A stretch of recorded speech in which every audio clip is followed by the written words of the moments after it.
नमस्कार दर्शक बंधु गाँ हांडीशाला यूट्यूब चैनल को आपण मान को स्वागत। जदि आपण मान बहुत कम समय रे चटपटा सुपर टेस्टी रेसिपी खाया पे चाहछंती ताले आजिर रेसिपी पूरा आपण मान को बहुत भल लागिवो। आज मु आपण मान को पई नै आसी जे बिना पियाज रसुन रो दही आलू अरुआ भात हेउ कि रोटी परोटा चकुली सहित खाया पे बहुत भल लागिवो। जदि आपण मान को आज रेसिपी भल लागिवो लाइक शेयर कमेंट एवं सब्सक्राइब करनेबे।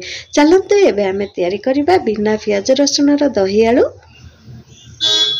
प्रथमे हमें कड़ाई गरम करी सेथिरे हमें तेल दे दबा।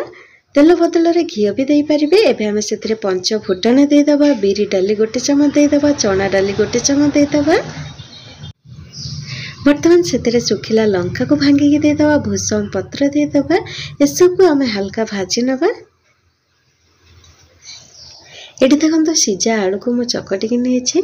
सिजा आलू चकटा को एबे हमें दे दबा।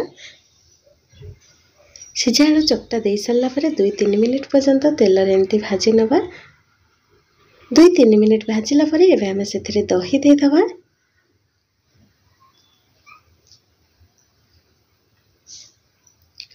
स्वाद अनुसार लूण दे दबा।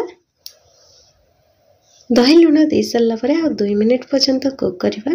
पाखरे जदि सिझा आलू अछि निहाती रेसिपी को ट्राई करंतु, खाया पे बहुत भल लागिवो। बिना पियाज रसुन रोसे दिन कौन रोसे करिए भाबुथिले ए रेसिपी को निहाती ट्राई करंतु। बहुत कम समय लागे तयारी करिया पे। एबे हम सेथिरे कटा धनिया पत्र दे देबा।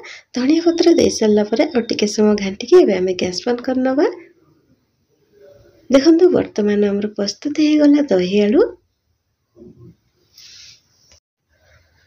देखले तो केते कम समय रे कम सामग्री को नै तयारी हे गला सुपर टेस्टी चटपटा दही आलू।